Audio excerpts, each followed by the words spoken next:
Hi hello guys, welcome back to my YouTube channel. ಇವತ್ತು ನಾನು ಲಕ್ಷ್ಮಿನ ಹೆಚ್ಚಿಸಿ ನೆನ್ನೆನೆ ತೋರಿಸ್ತಿದ್ದಂಗೆ ಒಂದು ಲೋಟದಲ್ಲಿ ತಲೆ ಬಡ್ದಂಗೆ ಅಕ್ಕಿ ಹಾಕಿದೆ ದೇವ್ರ ಎಲೆಗೆ. ಅದು ದೇವರು ಅನುಗ್ರಹ ಆಗಿದೆ ಅಂತಂದರೆ ಅಕ್ಕಿ ಹೆಚ್ಚಾಗಿ ಬರುತ್ತೆ. ಅದನ್ನೇ ನಿಮಗೆ ಇವತ್ತು ವಿಡಿಯೋ ಮಾಡಿ ತೋರಿಸ್ತಾ ಇದ್ದೀನಿ. ಮೊದಲೇ ನಾನು ಒಂದು ಲೋಟ ಅಕ್ಕಿ ಹೆಂಗೆ ಹಾಕಿದೆ ಅನ್ನೋದನ್ನು ವಿಡಿಯೋ ಮಾಡಿ ತೋರಿಸಿದ್ದೀನಿ. ಅದನ್ನು ಪರೀಕ್ಷೆ ಮಾಡೋಕ್ಕೋಸ್ಕರನೇ ನೋಡಿ, ಒಂದು ಲೋಟ ತಳ್ಳೆ ಬಡ್ದ ಹಾಗೆ ಅಕ್ಕಿ ಹಾಕಿದ್ದೆ.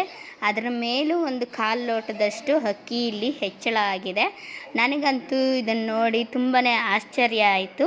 ಯಾಕೆಂದರೆ ಇದು ಫೇಕ್ ಅಂತ ನಾನು ಅಂದ್ಕೊಂಡಿದ್ದೆ ವಿಡಿಯೋ ಮಾಡುವಾಗ. ಬಟ್ ಈಗ ನಾನು ಮಾಡಿದ ಮೇಲೇ ನನಗೆ ಗೊತ್ತಾಯಿತು, ಇದನ್ನು ಒಂದು ಪರೀಕ್ಷೆ ಮಾಡಬೇಕು ಅಂತ ನೋಡಿದ್ದೆ. ಅದೇ ಥರ ಇವತ್ತು ನಾನು ಪರೀಕ್ಷೆ ಮಾಡಿದೆ. ಒಂದು ಲೋಟದ ಅಕ್ಕಿ ಮೇಲೆ ಹಾಕಿರೋ ಅಕ್ಕಿಗಿಂತನೂ ಹೆಚ್ಚಾಗಿ ಒಂದು ಕಾಲು ಲೋಟ ಅಕ್ಕಿ ಜಾಸ್ತಿ ಆಗಿದೆ. ಇದನ್ನು ನೀವು ಮನೇಲಿ ಟ್ರೈ ಮಾಡಿ ನೋಡಿ. Thanks for Lakshmi